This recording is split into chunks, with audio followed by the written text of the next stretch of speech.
All right, let's dive right in. Today, we're getting under the hood of business to figure out a fundamental question. How do companies actually figure out what to produce and, just as importantly, how to produce it?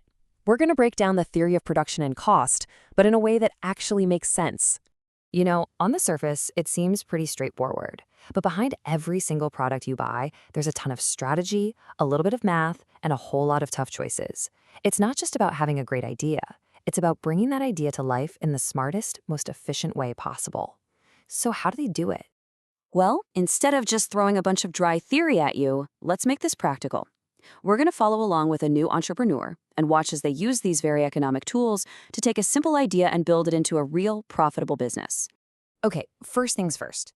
Before you can build anything great, you need a solid blueprint. And for our entrepreneur, that means getting a grip on the absolute fundamentals of what a business even is and what makes it tick.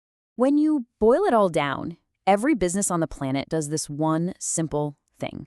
They take a bunch of inputs, they transform them into an output, something that people actually want, and then they sell that output to make a profit. That's the name of the game. So, what are these inputs? Well, economists call them the four factors of production. Think of them as the essential ingredients. First, you have land, and that's not just dirt, it's all natural resources. Then you have labor, which is pretty obvious, the people doing the work. Then there's capital, that's your tools, machinery, and money. And finally, you have organization, the secret sauce. That's the entrepreneur's skill in mixing all these things together.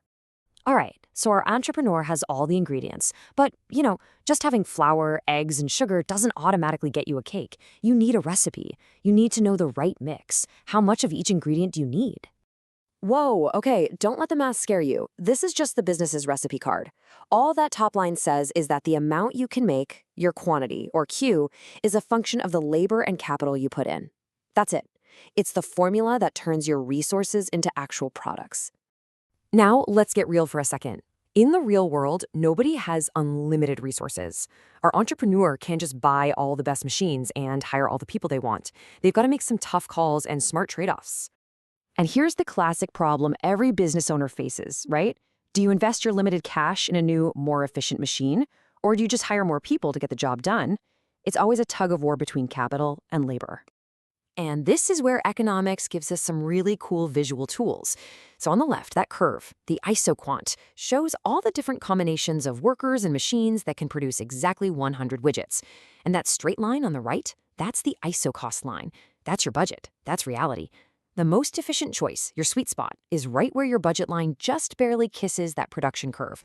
So how do you make that swap in the smartest way possible? You use something called the MRTS.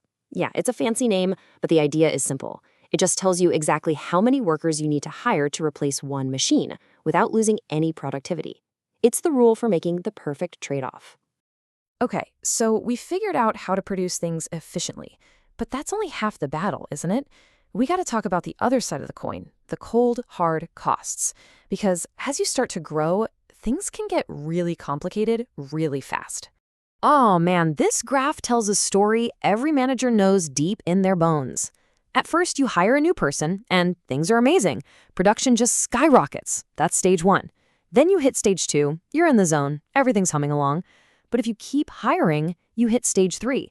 Suddenly, the workshop is too crowded, people are tripping over each other, and your total output actually starts to fall. This is the law of diminishing returns, and it shows that more isn't always better. So to manage this, our entrepreneur has to get their head around four different kinds of cost. First, there's explicit costs. That's the easy one. It's the money actually leaving your bank account for things like rent and wages. Then you've got implicit costs, and this includes opportunity cost. What could you have earned if you'd used your resources differently? And finally, sunk costs. That's money that's already gone, and you can't let it cloud your judgment about the future. And here's what those costs look like on a graph.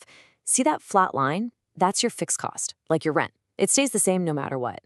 That line sloping up, that's your variable cost for things like raw materials.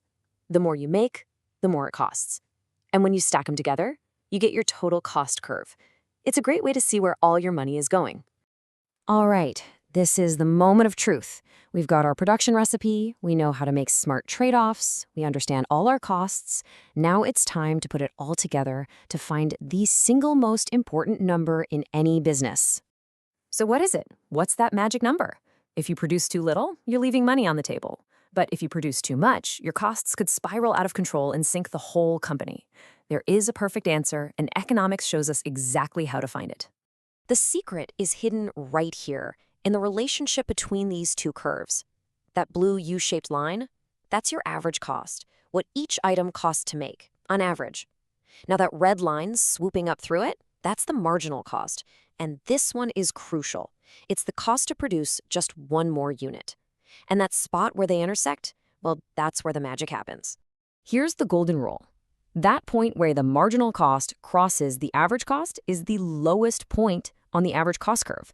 That means it is the most efficient level of production.